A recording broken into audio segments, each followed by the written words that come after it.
What is good, everybody? Welcome to the audio version of the Risers and Shiners list. As always, I am your host, Drake Mann. You can follow me on Twitter at DrakeMann4.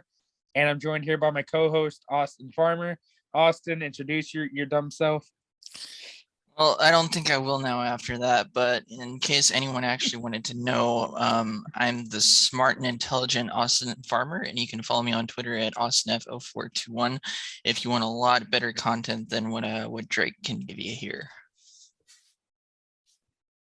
That was completely unnecessary, but Austin, we've done this twice already with the Padres and Dodgers, but today we land in Colorado. We're going to go ahead and do the Rockies. How do you feel about that?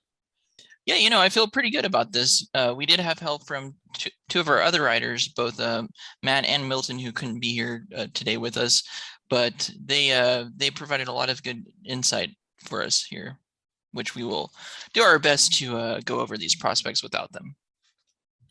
Yeah, that's a good point. But Austin, I actually have one quick question before we start. We've already done this with the other teams, but how do you feel about the Rockies system as a whole as of right now? I know that many people got very upset with them trading Nolan Arenado, but then signing Chris Bryant. But in my opinion, Alaris Montero could become a staple in the Rockies lineup for a long time. So just give me your thoughts on the Rockies system.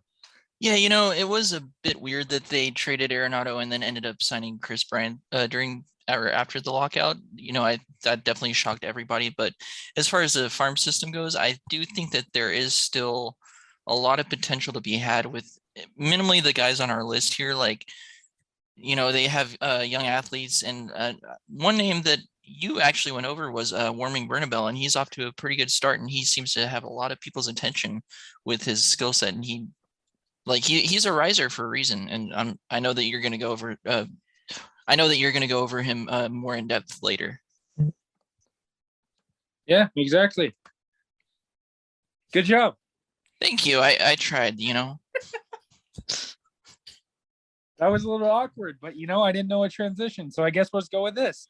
Whoa, okay, so you were the awkward one this time? Usually that's my turn. Like, that's my take.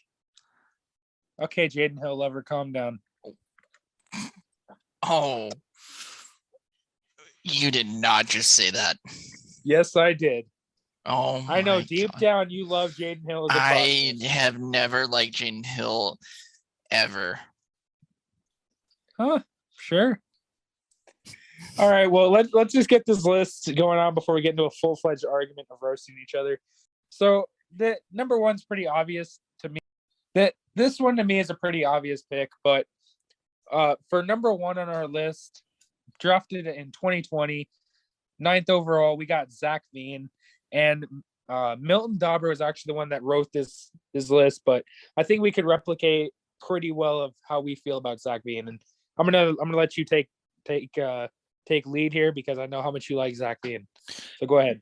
Yeah, I do remember Zack Bean didn't really start getting ground until roughly his junior season, and then he really took off his senior season of high school, and he's got a really nice left-handed bat. He's developing power. I do think that minimally he will be above average with power, and the Rockies will have a really nice power speed combo with Veen. He'll, like I said, at least hit 25 bombs and maybe steal 20 bases. So he has potential for 2020.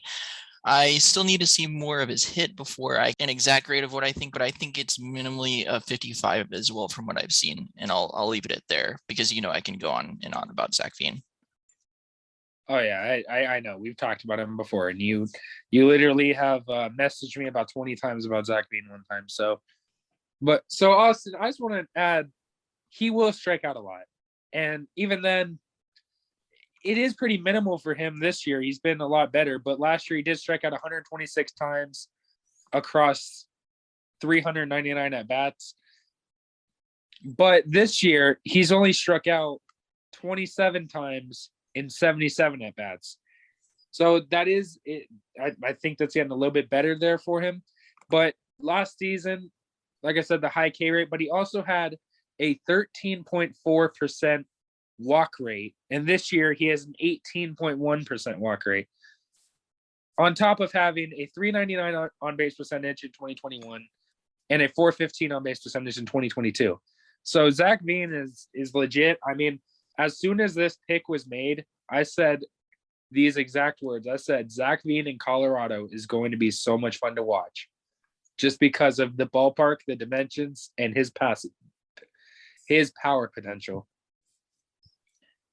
Yeah, I definitely agree with you there, and it is nice to see that he has cut back on his strikeouts, like you said, and he's just got a beautiful left-handed swing, and yeah, just imagine that swing in Colorado. He's gonna mash, and it'll be fun seeing him steal bases as well, and he's gonna do a lot of damage against opposing pitchers. Now, that's actually a very good transition there, Austin, because we're gonna go from a sweet swinging left-handed outfielder to a switch hitting Gold Glove potential first baseman. One of my favorite prospects in the system, number 2 on our list, is Michael Tolia. Now, this is a guy who will always, just like Bean, well, maybe not just like Bean, but Tolia will always have high strikeout rates. It's going to happen. He's a power hitter. It's just destined to happen. But again, it's a match made in heaven with Tolia going to Colorado, where the power is just going to be easy plus for me. And plus, like I said, he's a Gold Glove defender. So I feel like that 1-2 combo of Zack Bean and Michael Tolia is dangerous when they're both up in the MLB. Yeah, I remember seeing him at the Futures game last year, and I wouldn't say that he wasn't on my radar, but he wasn't like one of the guys that I was super focused on. There was so much talent there, but Tolia just absolutely crushed. So I can definitely agree with the plus power, especially in Colorado. And in Colorado, honestly, it might play better, his power potential. It might possibly be a 70. I know that's a very bold take, but it is, the altitude and the ballpark dimensions, he's just going to match either way. And his power at the Futures game is what really stood out to me. Yeah, exactly. And it was so funny. Actually, I have a quick story on him.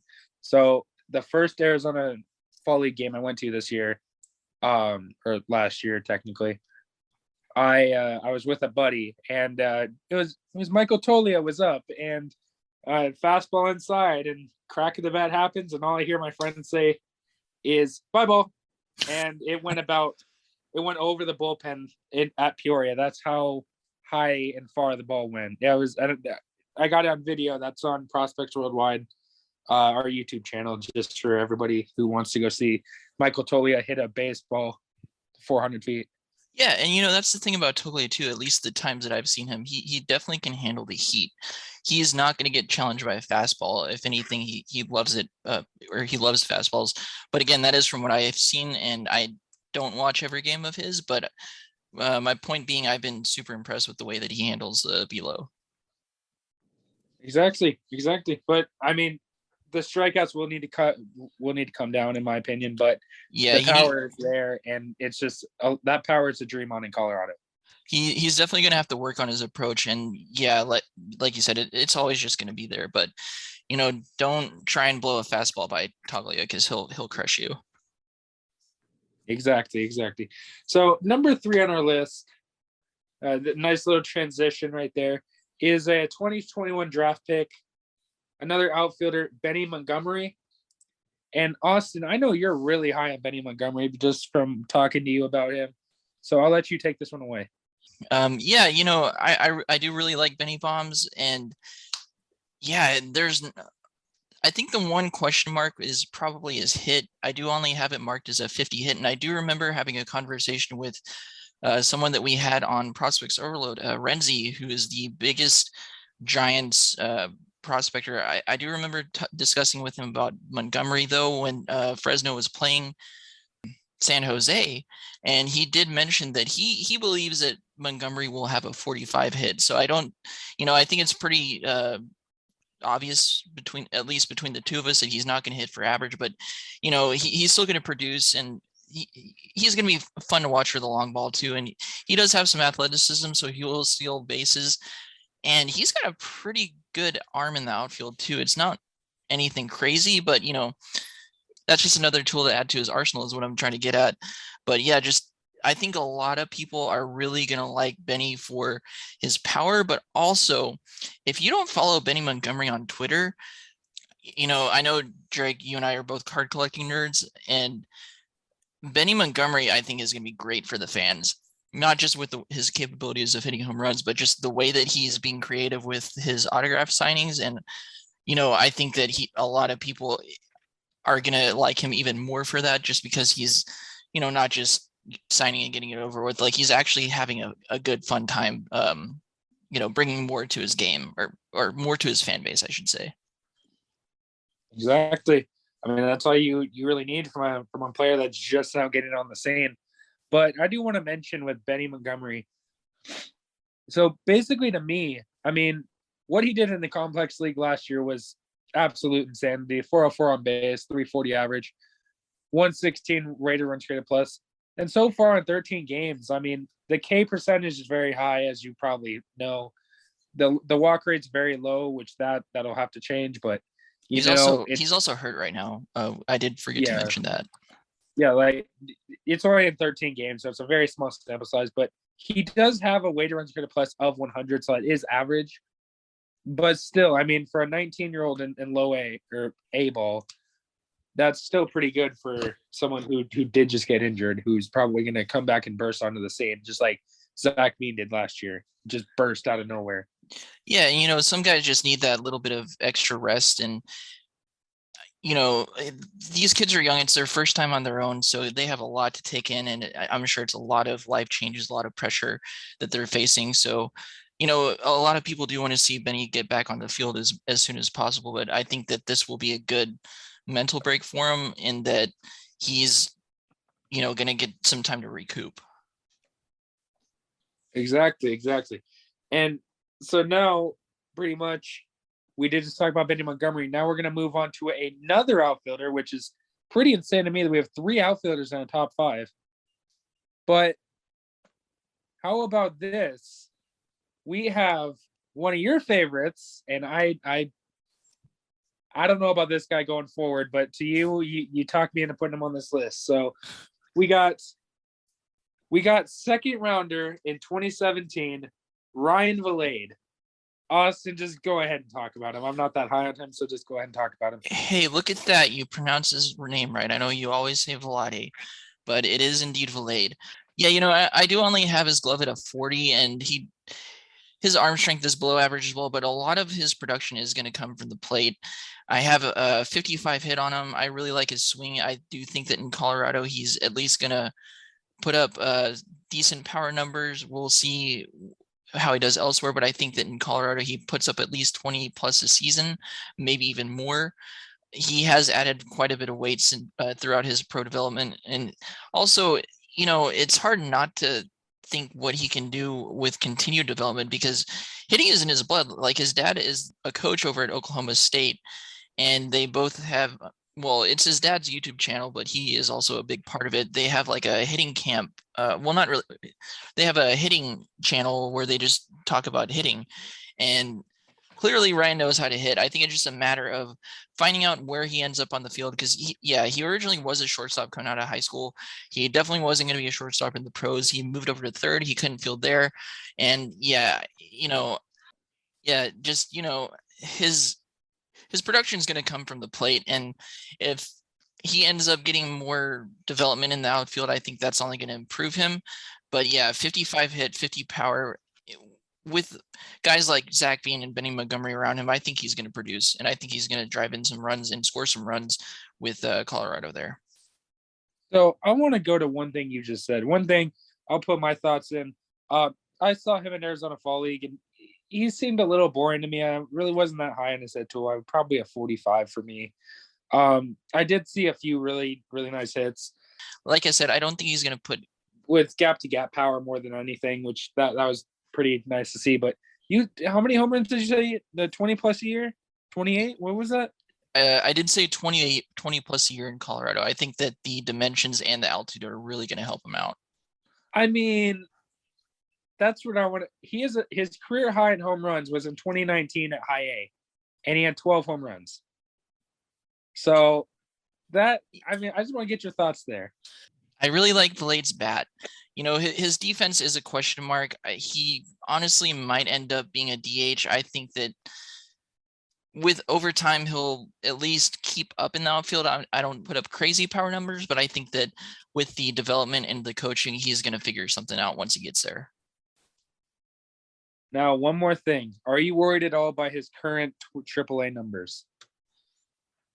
Yeah, honestly, I am a little bit. I do see that he's walking quite a bit, but yeah, the production's not there right now, and this might be a recession. And if I'm wrong about Vlade, I will own it. I do think that he belongs top 5 right now because he is, he already debuted last year, and so I think that does give him a bit of a bump if that makes sense. Folks, if you guys don't know Ryan Vlade's numbers, he's currently slashing 228, 333, 266 with a 64 when he runs created plus. But I will give you props though for that walk rate. He has a 12.9% walk rate, so that is about at the same level as his K percentage of 14.0. So we'll see. It's the beginning of the season. He could heat up, and we'll see what happens. But yeah, I am. Well, we're also both on the other end of the spectrum. You love him. I'm iffy on him. So yeah, and. Well, we can't say that about this next player, where one of us is indecisive and the other one loves him, because we both love him, and we've both loved him for a long flipping time. I could have cussed there, but I decided not to. But number 5 on our list could come as a surprise, as Drew Romo, catcher, the compensation first-round pick in 2020. Drew Romo has made an exceptional start to his professional career. Austin, I'll just leave mine right there because I've talked about Drew Romo. I did a draft analysis of him before, so I'll let you take the show a little bit.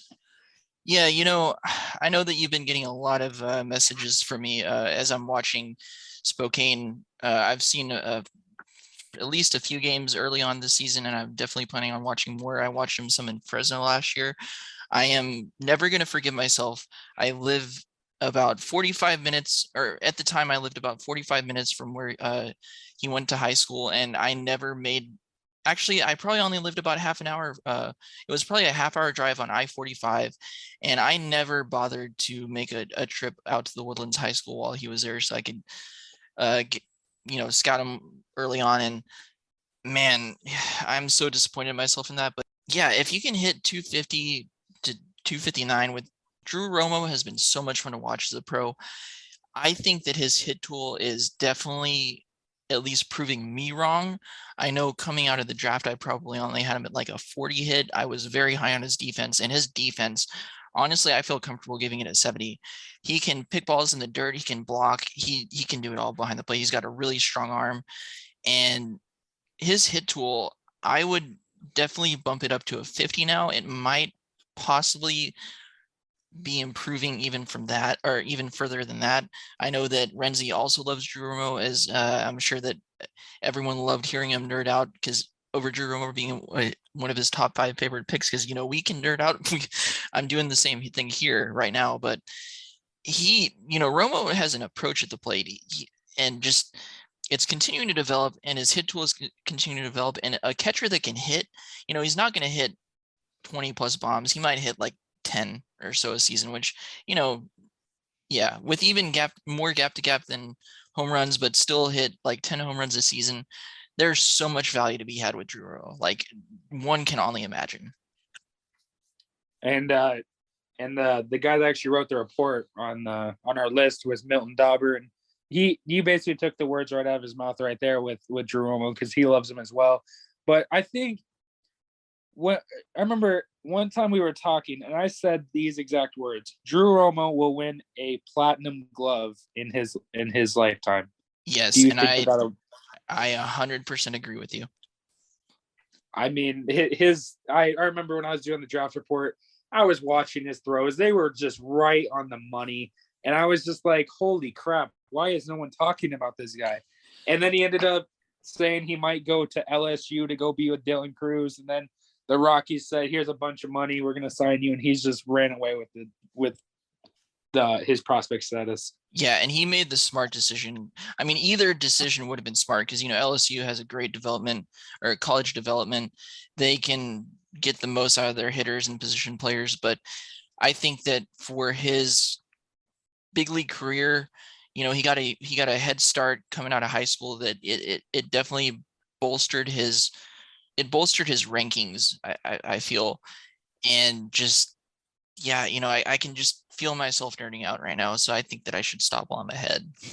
So should I, because I love Drew Romo. But okay, so straight up, I'm going to call it Drew Romo is the best defensive catcher in the minor leagues. So now it's time for our 5 risers that we picked. And number 1 on this list is personally my favorite prospect in this system. I know I talked about Tolia, but this is a shortstop, 20 years old, currently in AA, tearing the cover off the ball. Ezekiel Tovar. And Austin, I saw the guy at Arizona Fall League, and he really wasn't that impressive in the Fall League. But then watching video of him, he's a very dynamic player, and he's very exciting to watch. He's definitely has some power potential, but that hit is something to dream on. And him in Colorado, oh my goodness. Hit that combination of hit and speed, he's going to be a top of the order bat for the Rockies for a long time. So let's hear your thoughts on him, Austin. Yeah, you mentioned that he wasn't all that impressive at Arizona Fall League. He was only 19 years old, so he probably was possibly tired or not fully into it. I don't know exactly what the case was, but yeah, 19 and struggling, that's nothing to be too worried about. But yeah, you mentioned the hit. He's also got some speed. He has 8 stolen bases right now. He did steal 24 stolen bases, or he did steal 24 bases last season. So he's got some pop. He's got some speed. He's another power speed combo. And yeah, he's 20 years old in AA, so he might be debuting in the next couple of seasons at like 22 years old-ish. I got to disagree with you with that power. I think he's more hit. Personally, in my opinion, I think gap to gap, I think that you're right on there, but over the fence, I don't think so. Well, I definitely agree that he's hit over power, but I do think that he is developing some power in there. So I think that maybe like a guy that hits 20 bombs and steals 20 base, like, a 20-20 guy, I think is what Tovar can develop into. That's very interesting. I don't see that at all, but well, it's Colorado. It's Colorado Drake. So I know, but still. So Austin, they've also had Willie Taveras, who was one of the fastest guys in my opinion. But even then, he only hit 3 home runs in 2 seasons. So that whole entire Colorado thing, that's really not. I think you have to have at least 45, 50 power in order to get that type of Colorado launch to your swing. Yeah, and I do think that he is more gap to gap. I just think that maybe over time he starts tapping into some home run power, but you do have a point there. So I guess we'll just see. All right, number 2 on our list, Austin, you already talked about him. And again, this is a guy who just absolutely demolished the ACL last year, really put his name on the map. And I'm talking about shortstop Warming Bernabel. And Austin, you already talked about him a little bit. I know I covered him, but there is just, I remember watching our video on him from Caden Schmidt. Again, good dude. Follow him on Twitter. But I remember watching some of his footage, and he just really impressed me with his overall game. And look at that. He's 19 in single A, and he's really starting to come into his own as like right now at this very moment, Austin, who rudely interrupted me, at this very moment, he has a 402 on base percentage in 82 at bats. That's like insane for a 19-year-old in single A. That's just for me though. Austin, what do you know about Warming Bernabel other than his name being amazing?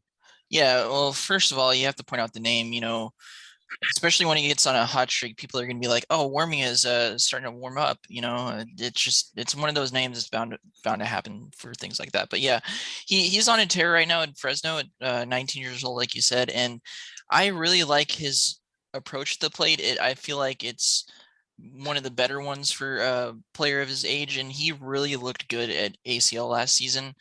And yeah, he just hits, and he's going to continue to develop that hit tool. I need to see more from his power. I do think that there is something there, but I'm kind of going the opposite direction here with Tovar, but I don't want to call it too soon. But I do think that Bernabel really his hit is really something to take notice of.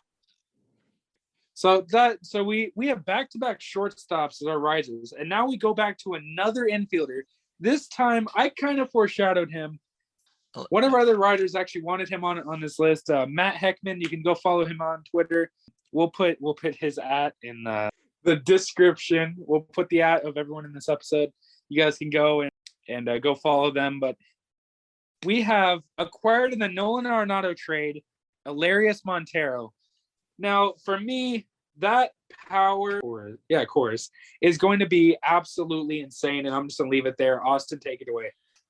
Yeah, Montero has debuted this season at 23 years old, and he does have a couple of hits under his belt. Mm-hmm. So after one game, he has struck out twice, but rookie, he's a rookie. So I think that he might come with a handful of Ks, but that power is. I like Matt's pick here. Matt, I feel, knows more about him than anyone else, and if you do have questions about Montero, definitely go hit up Matt up. And also, if you have any dynasty questions, Matt's definitely the guy for that. But back to Montero. Yeah, like I said, a couple of hits in his debut, and I think that the Rockies they have something special here with Montero. I mean, I somewhat agree with Montero, but the Cardinals, when all this was going on with Nolan Arenado, I just remember all the names that were being popped up was Matthew Liberatore, Nolan Gorman going for Arenado and this and that, and Liberatore, Ivan Herrera was being thrown around, like just a lot of the premier prospects. So then when the trade package came out and Montero was the best prospect, Rockies fans are like, what is this? But yet, Hilarious Montero, the only real reason the Cardinals traded him was because of Malcolm Nunez and his rise with the Cardinals. But now he gets a better spot where his hit and power are both going to shine. And honestly, Rockies fans, this guy in Coors Field is just going to be insane to watch, and just sit back and enjoy it. Yeah, he's going to be matching in Coors Field. Number 4 on the list is another shortstop, this time in the name of Adele Amador, who is another guy that we got eyes on from the Arizona Complex League from last year, and who YouTube that you guys definitely should go check out. He's just another guy that I feel like has massive potential with the bat, and also is just really fun to watch and dynamic, just like Ezekiel Tovar. Austin, let me know what you think on Amador. Yeah, I really like Amador, and I have seen a handful of Fresno games, like I've said, this season. And man, Amador just rakes. And I know this is stat scouting right now, but these numbers are hard not to drool over. He is hitting .337 with a .444 on base percentage and an OPS at 1.04 at 1.040.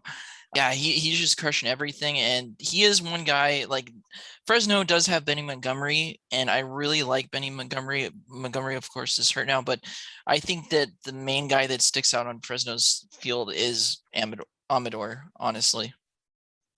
I mean, you didn't even mention the best stat there was 172 weighted runs created plus. For those of you that aren't familiar with weighted runs created plus, that is 72 points above average. So that's